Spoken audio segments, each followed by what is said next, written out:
every tender touch. Aquí la meva exposició, bueno, la nostra exposició, però aquesta és la meva exposició. Però la soledat, doncs hi ha el cor de la ciutat, la fi del món, però molta esperança. La fi del món. S'apropa la pluja, una tarda així de tormenta, que s'apropa la pluja, però que és entre el vermut i el cafè. La gent li agrada molt aquest quadre, i com veureu, el tinc com gust.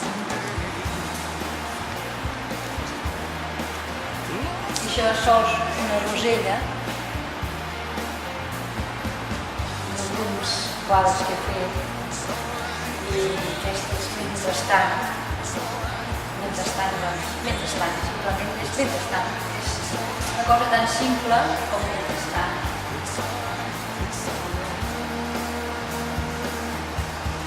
Aquí des del Vall d'Aran està tot molt florit, hi ha les ginesteres, neu a les muntanyes, el Pedraforca, el meu somni, es diu Pedraforca sense límits,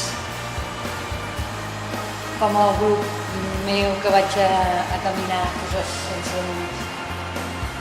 I aquí veieu el desert, el silenci del desert, que és el Marroc, la duna més alta, amb 3 pins així solitaris sota de la duna.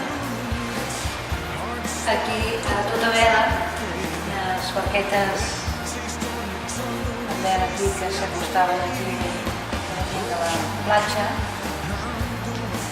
I aquí també, a la plaça, com veureu, el moll, aquí el moll, el descans, es titula el descans de les barques, dels barcos.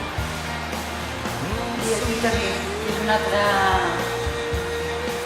moll, un altre tipus de barques que estan aquí més tipus esperant de pesca, també esperant a la sortida del moll. Aquí són núvols, simplement són núvols de color sobre el mar. A mi això dels núvols m'agraden molt, com veureu, jugo molt els colors amb els núvols. Aquí doncs també hi ha altres barques que també són dels pescadors i també aquí esperant la sortida per anar a pescar. Aquí és una feixeda així d'eucaliptus, hi ha una reglera que era tot d'eucaliptus i aquí mirem tot de color, disfrutar molt. Aquí la muntanya que hi ha aquí al Montseny, que és el Tagamanent, com veureu, un joc de colors, vaig deixar anar aquí, mica massa, però bueno, no tenia ganes de deixar-me anar. I aquí és la primavera, és un camp de roselles, aquí doncs, bueno, també és un camp de roselles. Com veureu, aquí hi ha uns quants quadres de